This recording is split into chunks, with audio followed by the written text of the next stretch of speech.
ministerio. Yo había aprendido a oír la voz de Dios, yo sabía lo que decía su palabra, yo he visto milagros, yo he podido ver tantas cosas y yo no podía entender por qué el Señor no sanaba a mi hija. Yo decía, Señor, ¿qué pasa? Señor, tú sabes que lo más precioso que nuestros hijos es la cosa más preciosa que puede haber. Nos puede pasar todo a nosotros, pero a nuestros bebés no. Y yo sufría, todos esos meses fueron una tortura para mí, pero esa noche empecé a entrar en una crisis tan grande. Yo le decía, mira, Señor, ahí enfrente, porque era una sala común de niñitas, ahí enfrente está Rosita. Ella es huérfana, no tiene madre, no tiene padre, ahí está solita, solo la atienden cada cambio de enfermera. La niña llegó igual con problemas de diarrea, tenía la barriguita hinchada y andaba igual que mi hija, muy delicada. Pero en todos los 2 meses que también casi lo mismo estuvo mi hija, la niña mejoraba. Y la niña estaba mucho mejor y empezó a comer y decía, Señor, esa niña no tiene a nadie. Tal vez lo mejor sería para ella irse a tu presencia. Pero esta niña nos tiene a nosotros, la amamos, tenemos, por así como decía mi esposo, un futuro para ella, la queremos para ti, para que te sirva. Señor, ¿qué pasa? Y ahí empecé a hacerle preguntas a Dios, empecé a reclamarle, empecé a decirle, Señor, ¿por qué no me oyes? ¿Por qué yo tengo que pasar esto? ¿Por qué mi hija tiene que sufrir tanto? Señor, ¿dónde estás? Que no te escucho.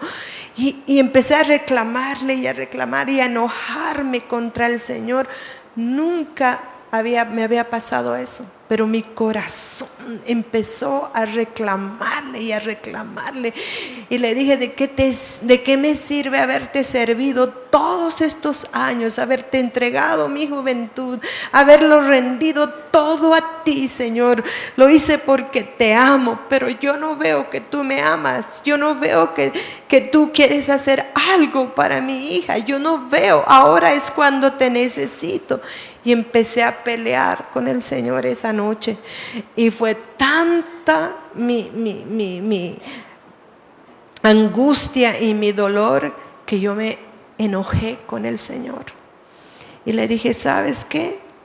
Mejor, aquí no pasa nada. No quiero saber nada más de ti. Ya no quiero nada. Si tú no sanas a mi hija, no quiero nada contigo.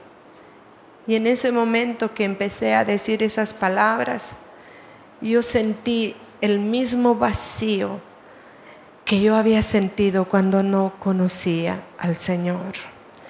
De mi espíritu era como que salía algo. Yo sentí como que el Espíritu de Dios se apartó de mi vida.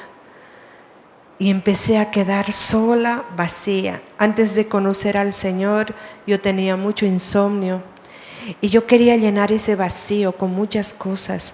Yo hice muchas cosas para llenar ese vacío, pero nada me llenaba. Y en las noches llegaba a mi casa y me quedaba pensando y con insomnio y fumaba y esa era mi vida. Pero cuando conocí al Señor, algo entró en mí, una llenura, una paz, un gozo, un amor, que yo fui diferente. Yo sentí el cambio, yo nací de nuevo, yo experimenté ese nacimiento de nuevo. Pero en ese momento todo volvió a ser como antes. Y de pronto un peso, como toneladas cayeron sobre mí y me empecé a sentir angustiada y desesperada. Y como yo me había enojado con el Señor, yo no podía decir, Dios mío, ayúdame. Pero tampoco quería decir, bueno, al diablo. Yo sabía que él era muy malo y entonces yo decía, Señor, ahora estoy sola. Yo decía, estoy sola, no tengo a nadie, estoy en mis fuerzas. Y en ese momento empecé a caminar por esa sala, era más de la medianoche, y empecé a hablar, ¿y ahora qué hago? No tengo ayuda, nadie me puede ayudar, Dios no me ama, ¿qué es lo que tengo que hacer? Y pensamientos empezaron a venir, no quiero más vivir, lo que voy a hacer es me voy a matar, me voy a ir al infierno, pero no me importa. ¿Qué hago? ¿Con qué me corto? ¿Con qué me cuelgo? ¿Dónde voy a...? Y empecé a tener esos pensamientos tan siniestros. Pero dije, no, mi hija no va a quedar así. La voy a matar. Porque ella no puede vivir así. Nadie la va a poder cuidar. No. Y todo eso, ¿se imaginan? Y yo después entendí qué triste es pasar experiencias como esas y no tener a Dios en el corazón. Qué triste, con razón mucha gente se mata, con razón mucha gente comete locuras, porque nuestras fuerzas, hermanos, esas clases de pruebas no las podemos sobrellevar. Es imposible, es difícil, es traumático, te dejan heridas en el alma que tú jamás podrías superarlas, porque esas heridas son profundas. Y así pasé horas de horas hasta que empezó a amanecer. Una desesperación, una angustia en mí que no sabía qué hacer. Y nada más quería morir y matar a mi hija. Pero no sabía cómo hacerlo. Y pensé 1000 formas hasta que no pude más de la desesperación. Y cuando vi salir el sol, yo caí de rodillas. Y yo le dije, Señor, perdóname, yo no puedo sobrellevar esto, te necesito. He hablado tan neciamente. Hasta ahora me doy cuenta que si he estado pasando esta prueba ha sido por tu gracia, pero no puedo, sin ti no puedo, mi vida no tiene sentido. Yo no tengo razón de ser. Me haces tanta falta, Señor.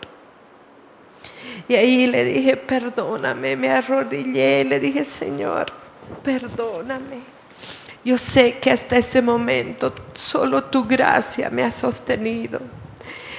Y yo sé que cualquier cosa que pase con mi hija, ella va a estar bien. Sea que la sanes o sea que decidas llevarla a tu presencia. Pero una cosa sí sé, no puedo vivir sin ti. Tu amor es muy importante para mí. Tu amor es lo único que tiene sentido para mí. Y empecé a llorar pidiéndole perdón. Y Dios tuvo misericordia de mí.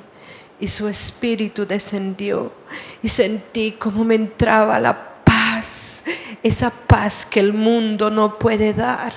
Empezó a cautivar mi corazón, empezó a fortalecer mi alma y empecé a sentir el amor de Dios.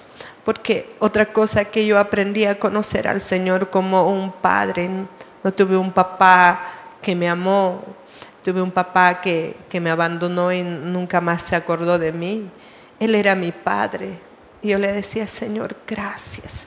Y ahí es donde me di cuenta que realmente, amados, yo le dije esto al Señor, sea que la sanes o sea que decidas llevártela, Señor, yo te voy a amar. Yo nunca te voy a abandonar. Tú eres lo mejor en mi vida. Tu voluntad sea hecha como tú quieras, pero no va a haber más este reproche en mi corazón. Y hasta ese momento yo había sentido como que mi fe había sido probada al máximo. Y ahí es donde sentí como, ¿en qué estoy parada? Y si no es la roca y no es Cristo, nada se puede. Así que, hermanos, si alguna vez tú has estado atravesando pruebas y le has dicho, ¿por qué, Señor? ¿Qué pasa, Señor? Créeme, si no tuvieras al Señor, no podrías soportarlas. Él es el consolador, Él es el sanador, Él es el único que puede sostenerte en esos momentos tan difíciles. Y no solo sostenerte, sino sanar tu alma de tal manera que no quede huella en tu corazón, que no quede cicatriz